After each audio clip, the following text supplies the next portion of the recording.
Ассалаумағалейкум бауырлар. Ертең Бекзат Алмахан бауырымыз Тобурияның ағасымен төбелескелі жатыр.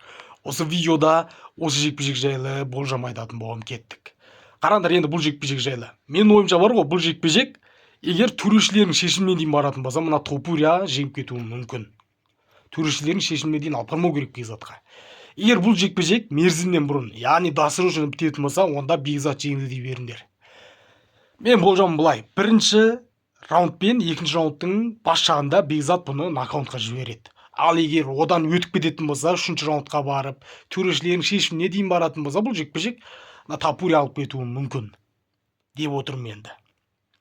Қараңыздар, неге дейсіздер ғой? Былай.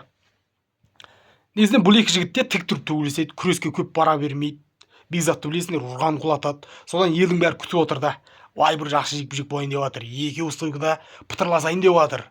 Жаңағыдай күрес болмайтын, бір әдемі іш пыстырмайтын жекпе-жек болады ау деп бәрі күтіп отыр. Соны мына Тобурия құртама деп отырмын да мен. Бұл Бекзатпен ашық шайқасқа бармай, Бекзаттан қашып жүріп алып, жаңағы Бекзаттың соққыларынан қорқып нокаутқа кетіп қалмау үшін бұл Бекзаттан қашып жүріп алуы мүмкін.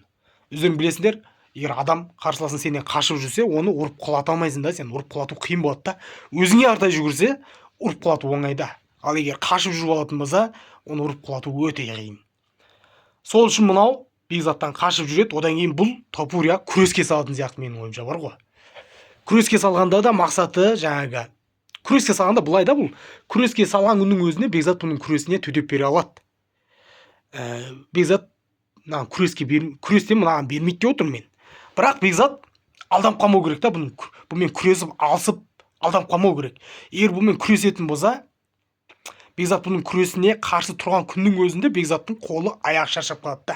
Көрдіңдер ма? Қолы аяқ шаршап қалса, оның соққылары жойқын болмай қалады, мынаны ұрып құлата алмай қалады. Мынаның күресіне қарсы тұра алған күннің өзінде, жаңағы алысып күреске қатты беріліп кететін болса, Бекзат онда қателеседі да. Бұл сондай тактикамен келуі мүмкін. Бекзатты алдап, күрестіріп, шаршатып, мына жекпе-жекті созып, төрешілердің шешіміне дейін алып барып, төрешілердің жекпе-жекті алып кету мақсатында солай әдейі Бекзатты алдау мүмкін да бұл күрес. Көрдіңдер ма? Сол үшін Бекзат бауырым өте салқынқанды, бұның қулығына берілмеу керек та. Тарс-тұрс ұрып кету керек қой болды деп отырмын. Мына Тобурия түрі жаман, мынау бар ғой. Мына жекпе-жекті құртатын сияқты, әбәдемі жекпе-жек құртатын сияқты, күреске барып, қашып жүріп алып, бытшын жаратын сияқты деп отырмын. Бекзат жеңді, әкесін аутсын, Бекзат жеңді, нокаутпен жеңді деп отырмын. Көреміз енді. Өздерің қалай ойлайсыңдар бұл жекпе-жек жайлы болжам жаза кетіңдер.